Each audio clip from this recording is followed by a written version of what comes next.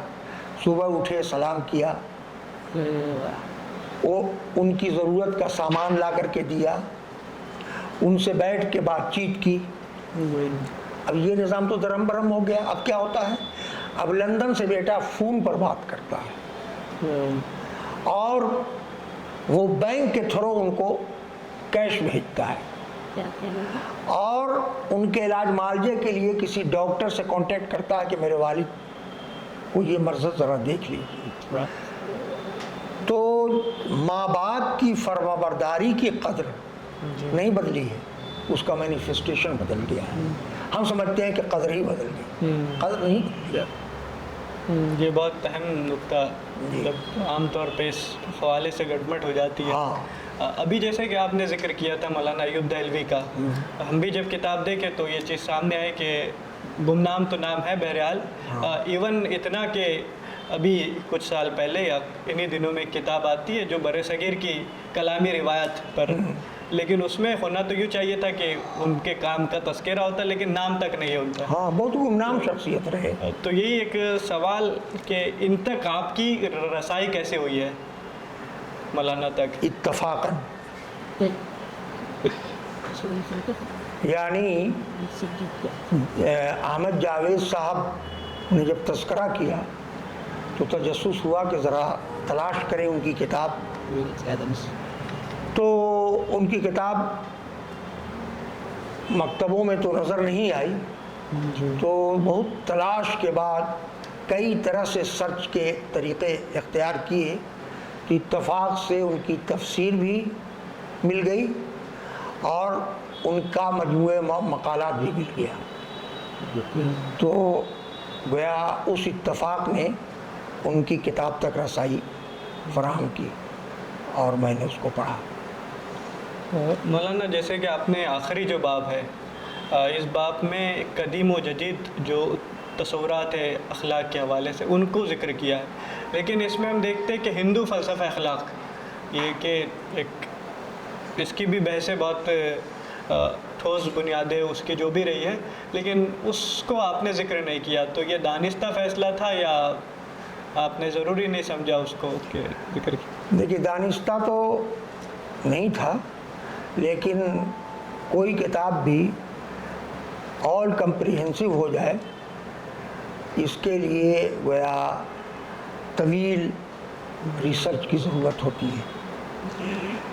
اس کتاب کو تیار کرنے کے سلسلے میں جو گویا محرک بنا، رفیق منزل میں ایک مضمون اخلاقیات پر شائع ان لوگوں نے مانگا تھا، میں نے دیا۔ جب وہ مضمون شائع ہوا تو آپ کے نوفل نے کہا کہ ایسا ہے کہ اگر اس پر کوئی ایک کتابچہ تیار ہو جائے جو بنیادی مباحث کو پیش کرے تو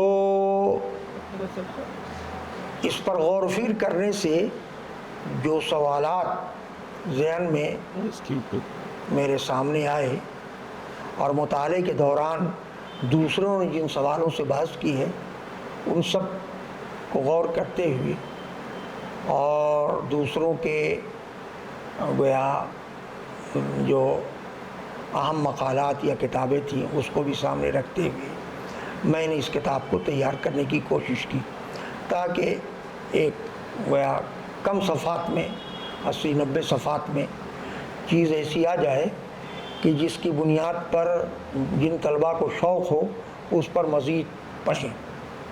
یہ صحیح ہے کہ میں نے گویا اسلامی روایت کا تذکرہ کیا ہے، یہودی روایت کا بھی مختصر سا تذکرہ کیا ہے، عیسائی روایت کا بھی کیا ہے اور جدید مفکرین کا بھی کیا ہے، لیکن ہندو روایت کا تذکرہ اس میں نہیں ہے۔ تو آپ حضرات اس پر غور کریں اور آئندہ اضافہ کرنے کی کوشش کریں۔